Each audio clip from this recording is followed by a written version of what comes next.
മഞ്ചേശ്വരം ബീച്ചിനെ മാലിന്യങ്ങൾ കൈയടക്കുന്നു.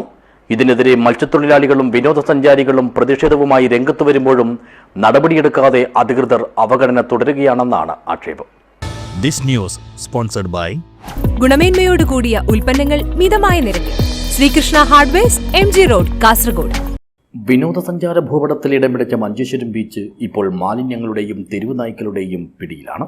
ബീച്ചിനോട് ചേർന്ന് ബോട്ടുകൾ സുരക്ഷിതമായി നിർത്തുന്നതിനു വേണ്ടി സ്ഥാപിച്ച ബോക്സുകളിൽ പ്ലാസ്റ്റിക് ഉൾപ്പെടെയുള്ള പാഴ്വസ്തുക്കൾ കുമിഞ്ഞുകൂടുകയാണ്. ദിവസേന നൂറുകണക്കിന് ആളുകൾ എത്തുന്ന പ്രദേശം ഇത്തരത്തിൽ മലീമസമാകുന്നത് വലിയ ആരോഗ്യ പ്രശ്നങ്ങളും ഉയർത്തുന്നുണ്ട്. ബീച്ചിൻ്റെ വശങ്ങളിലായി സ്ഥാപിച്ച ബോക്സുകളിൽ മാലിന്യം തിങ്ങി നിറഞ്ഞതിനാൽ പലതും ഇവയിൽ നിന്നും പുറന്തള്ളിയിരിക്കുന്നു. ബീച്ചിലേക്ക് എത്തുന്നവരും സമീപത്തെ വാട്ടർ തീം പാർക്കിലേക്ക് എത്തുന്നവരുമെല്ലാം കൊണ്ടുവരുന്ന ഭക്ഷണങ്ങളുടെ അവശിഷ്ടങ്ങളും പ്ലാസ്റ്റിക് കവറുകളും ബീച്ചിൽ തന്നെ അലക്ഷ്യമായി ഉപേക്ഷിക്കുന്നതും വലിയ വെല്ലുവിളിയാണ്. കുന്നുകൂടിയും ചിതറിയും കിടക്കുന്ന മാലിന്യങ്ങൾ കാരണം പ്രദേശത്ത് തെരുവ് നായ്ക്കളുടെ ശല്യം രൂക്ഷമായിട്ടുണ്ട്. ഇത് ബീച്ചിലെത്തുന്ന കുട്ടികൾക്കും മുതിർന്നവർക്കും ഒരുപോലെ ഭീഷണിയാകുന്നു. ദിവസേന ആയിരക്കണക്കിന് വിനോദസഞ്ചാരികൾ എത്തുന്ന മഞ്ചേശ്വരം ബീച്ചിൽ മാലിന്യം കുന്നുകൂടിയിരിക്കുകയാണ്.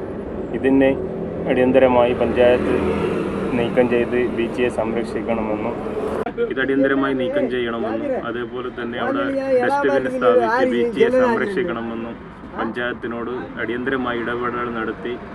പ്രശ്നങ്ങൾ ഇത്രയൊക്കെ ഗുരുതരമായിട്ടും ഉത്തരവാദപ്പെട്ട മഞ്ചേശ്വരം പഞ്ചായത്ത് അധികാരികളോ ആരോഗ്യവകുപ്പോ ഇതുവരെയായും ഇത് തടയാനോ പരിഹാരം കാണാനോ ആവശ്യമായ ഒരു നടപടികളും സ്വീകരിച്ചിട്ടില്ലെന്നാണ് മത്സ്യത്തൊഴിലാളികളുടെയും സഞ്ചാരികളുടെയും പ്രധാന പരാതി. ബീച്ചിൽ ബോട്ടിൽ ബൂത്തുകൾ സ്ഥാപിച്ച ഇടങ്ങളെല്ലാം ഇപ്പോൾ കുപ്പത്തൊട്ടിയായി മാറിയ അവസ്ഥയാണ്. യഥാസമയം ഇവയിൽ നിന്നും മാലിന്യങ്ങൾ നീക്കം ചെയ്യാത്ത അധികാരികളുടെ അനാസ്ഥയാണ് ഒരു തരത്തിൽ പറഞ്ഞാൽ ഈയൊരു ദയനീയാവസ്ഥയിലേക്ക് കാര്യങ്ങൾ എത്തിക്കുന്നത്. അലക്ഷ്യമായി മാലിന്യങ്ങൾ വലിച്ചെറിയുന്നവർക്കെതിരെ കർശനമായ നിയമ നടപടികൾ സ്വീകരിക്കണമെന്ന് അഭിപ്രായപ്പെടുന്ന പ്രദേശവാസികൾ ബീച്ച് പരിസരത്ത് ശാസ്ത്രീയമായ മാലിന്യ സംസ്കരണ സംവിധാനം ഒരുക്കണമെന്നുള്ള ആവശ്യവും മുന്നോട്ട് വയ്ക്കുന്നു. ബീച്ചിൻ്റെ സ്വാഭാവികമായ സൗന്ദര്യം കാത്തു നിർത്തുന്നതിൽ അധികാരികൾക്കും പൊതുജനങ്ങൾക്കും ഒരുപോലെ കൂട്ടുത്തരവാദിത്വമുണ്ടെന്നാണ് അഭ്യുദയകാംക്ഷികളെല്ലാം ചൂണ്ടിക്കാട്ടുന്നത്. News bureau, Uppala.